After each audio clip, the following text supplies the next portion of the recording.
Hello, dear readers. Welcome to Novel Spotlight. This is an audiobook of the novel The Midnight Library by Matt Haig. Chapter 43 Equidistance. The river was cold and the current strong. She remembered as she watched herself the ache in her shoulders and arms, the stiff heaviness of them, as if she had been wearing armors. She remembered not understanding why, for all that effort, the silhouette of the skimmer trees stubbornly stayed the same size, just as the bank stayed exactly the same distance away. She remembered swallowing some of the dirty water and looking around at the other bank, the bank from where she had come, and the place where she was kind of now standing, watching, along with that younger wonder of her brother and his friends, beside her, oblivious to her present self and to the bookshelf on either side of them. She remembered how, in her delirium, she had thought of the word equidistance, a word that belonged in the clinical safety of a classroom. Equidistance, such a neutral, mathematical kind of word, and one that became a structure repeatedly itself like a maniac meditation as she used the last of her strength to stay almost exactly where she was. Equidistance, equidistance, equidistance, not aligned to one bank or another. That was how she had felt most of her life. Caught in the middle, struggling, frailing, just trying to survive while not knowing which way to go, which path to commit without regret. She looked at the bank on the other side, now with added bookshelf, but still with a larger silhouette of a skemore trees leaning over the water like a worried parent, the wind shushing through its leaf. But you did commit, said Mrs. Elm, evidently having heard Nora's thought, and you survived. Chapter 44 Someone Else's Dream. Life is always an act, Mrs. Elm said, as they watched her brother being pulled back from the water's edge by his friends, as he then watched a girl whose name she had long forgotten make an emergency call. And you acted when it counted. You swam to that bank. You clawed yourself out. You coughed your guts out and had hypothermia, but you crossed the river against incredible odds. You found something inside you. Yes, bacteria. I was ill for weeks. I swallowed so much of that shitty water. But you lived. You had hope. Well, yeah, I was losing it by the day. She stared down to see the grass shrink back into the stone and look back to catch this last sigh of the water before it shimmered away and the skimmer trees dissolved into the air along with her brother and his friends and her own young self. The library looked exactly like the library again, but now the books were all back on the shelves and the light had stopped flickering. I was so stupid, doing that swim, just trying to impress people. I always thought Joe was better than me. I wanted him to like me. Why did you think he was better than you? Because your parent did? Nora felt angry at Mrs. Elm's directness. But maybe she had a point. I always had to do what they wanted me to do in order to impress them. Joe has his issues, obviously. And I really didn't understand those issues until I knew he was gay. But they say siblings rivalry isn't about siblings but parents. And I always felt my parents just encouraged his dreams a bit more. Like music? Yeah. When he and Ravi decided they wanted to be a rock star, Mom and Dad brought Joe a guitar and then an electric piano. How did that go? The guitar bit went well. He could play Smoke on the Water within a week of getting it, but he wasn't into the piano and decided he didn't want it cluttering up his room. And that's when you got it. Mrs. Elm said this as a statement rather than a question. She knew, of course she knew.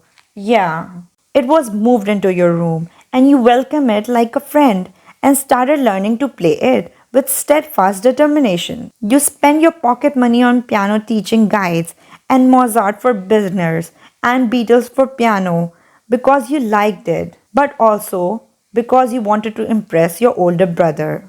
I never told you all this. Arai smiled. Don't worry, I read the book. Right, course, yeah. Got you. You might need to stop worrying about other people's approval, Nora, Mrs. Elm said in a whisper, for added power and intimacy. You don't need a permission slip to be your. Yes, I get it. And she did get it. Every life she had tried so far since entering the library had been someone else's dream. The married life in the pub had been Dan's dream. The trip to Australia had been Izzy's dream. And her regrets about not going had been a guilt for her best friend more than a sorrow for herself. The dream of her becoming a swimming champion belonged to her father. And okay, so it was true that she had been interested in the Arctic and being a glaciologist when she was younger, but that had been stirred quite significantly by her chats with Mrs. Elm herself back in the school library. And the labyrinth, well, that had always been her brother's dream. Maybe there was no perfect life for her, but somewhere, surely there was a life worth living. And if she was to find a life truly worth living, she realized she would have to cast a wider net. Mrs. Elm was right. The game wasn't over. No player should give up if there were pieces still left on the board. She straightened her back and stood up tall. You need to choose more life from the bottom or top shelf. You have been seeking to undo your most obvious regrets. The books on the higher and the lower shelves are the lives a little bit further removed. Lives you are still living in one universe or another, but not one you have been imagining or mourning or thinking about. They are lives you could live but never dreamed of. So, they are unhappy lives? Some will be, some won't be. It's just they are not the most obvious lives. They are ones which might require a little imagination to reach, but I'm sure you can get there. Can't you guide me? Mrs. Elm smiled. I could read you a poem. Librarians like poems. And then she quoted Robert Forrest. Two roads diverged in a wood, and I took the one less traveled by, and that had made all the difference. What if there are more than two roads diverging in the woods? What if there are more roads than trees? What if there is no end to the choices you could make?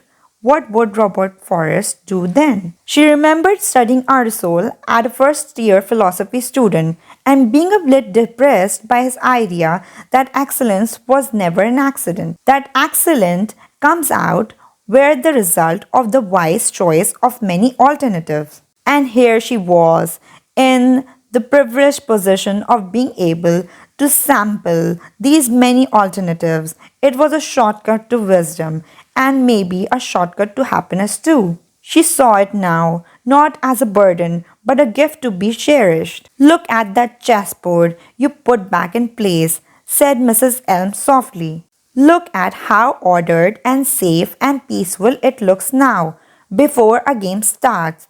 It's a beautiful thing, but it is boring. It is dead. And yet, the moment you make a move on that board, things change. Things begin to get more chaotic, and that chaos builds with every single move you make. She took a seat at the chess table opposite Mrs. Elm. She stared down at the board and moved a pawn 2 spaces forward. Mrs. Elm mirrored the move on her side of the board. It's an easy game to play, she told Nora, but a hard one to master. Every move you make opens a new world of possibility. Nora moved one of her knights. They progressed like this for a little while. Mrs. Elm provided a commentary. At the beginning of the game, there was no variation. There is only one way to set up a board. There are 9 million variations after the first 6 moves, and after 8 moves, there are 288 billion different positions. And those possibilities keep growing. There are more possible ways to play a game of chess than the amount of atoms in the observable universe. So it gets very messy, and there is no right way to play. There are many ways. In chess, as in life, possibilities is the basis of everything. Every hope, every dream, every regret, every moment of living. Eventually, Nora won the game. She had a sneaky suspicion that Mrs. Elm had let her, but still she was feeling a bit better. Okie dokie, said Mrs. Elm. Now time for a book, I reckon. What do you say?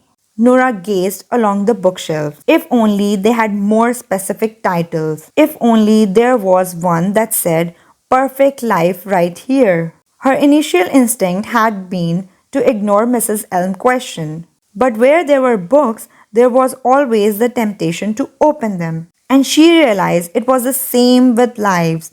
Mrs. Elm repeated something she said earlier. Never underestimate the big importance of small things. This was useful as it turned out. I want, she said, a gentle life, the life where I work with animals, where I choose the animal shelter, where I did my work experience at school over the one at Sanctuary. Yes, give me the one, please. For the next part, stay tuned to Novel Spotlight. And please like, share, and subscribe.